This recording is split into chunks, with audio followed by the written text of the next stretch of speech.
ಸರಕಾರಿ ಪ್ರಥಮ ದರ್ಜೆ ಕಾಲೇಜು ಹಾಗೂ ಮಂಗಳೂರು ವಿಶ್ವವಿದ್ಯಾಲಯ ವತಿಯಿಂದ ವಿಟ್ಲ ಸರಕಾರಿ ಪ್ರಥಮ ದರ್ಜೆ ಕಾಲೇಜಿನಲ್ಲಿ ನಡೆದ ಮಂಗಳೂರು ವಿಶ್ವವಿದ್ಯಾಲಯ ಅಂತರ್ ಕಾಲೇಜು ಮಹಿಳೆಯರ ಕಬಡ್ಡಿ ಪಂದ್ಯಾಟ ನಡೆಯಿತು. ಮಂಗಳೂರು ವಿಶ್ವವಿದ್ಯಾನಿಲಯ ಅಂತರ ಕಾಲೇಜು ಮಹಿಳೆಯರ ಕಬಡ್ಡಿ ಪಂದ್ಯಾಟವನ್ನು ಪುತ್ತೂರು ಶಾಸಕಿ ಶಕುಂತಲಾ ಟಿ ಶೆಟ್ಟಿಯವರು ಉದ್ಘಾಟಿಸಿದರು.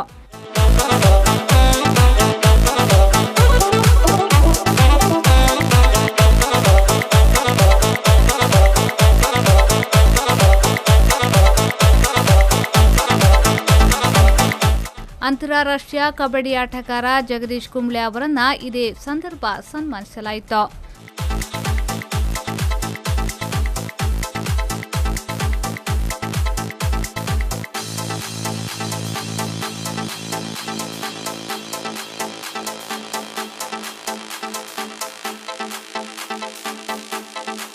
ಮಂಗಳೂರು ವಿಶ್ವವಿದ್ಯಾನಿಲಯ ವ್ಯಾಪ್ತಿಯ 20 ತಂಡಗಳು ಈ ಸ್ಪರ್ಧೆಯಲ್ಲಿ ಭಾಗವಹಿಸಿವೆ.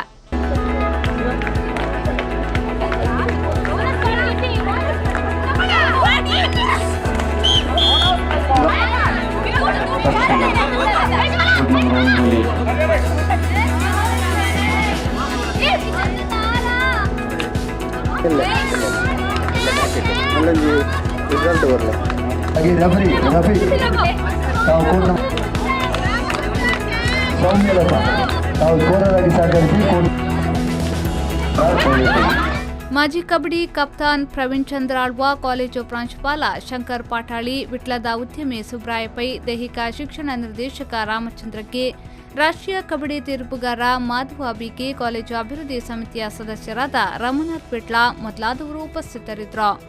ಮೊಹಮ್ಮದ್ ಅಲಿ, ವಿ4 ನ್ಯೂಸ್ 24/7 ವಿಟ್ಲ.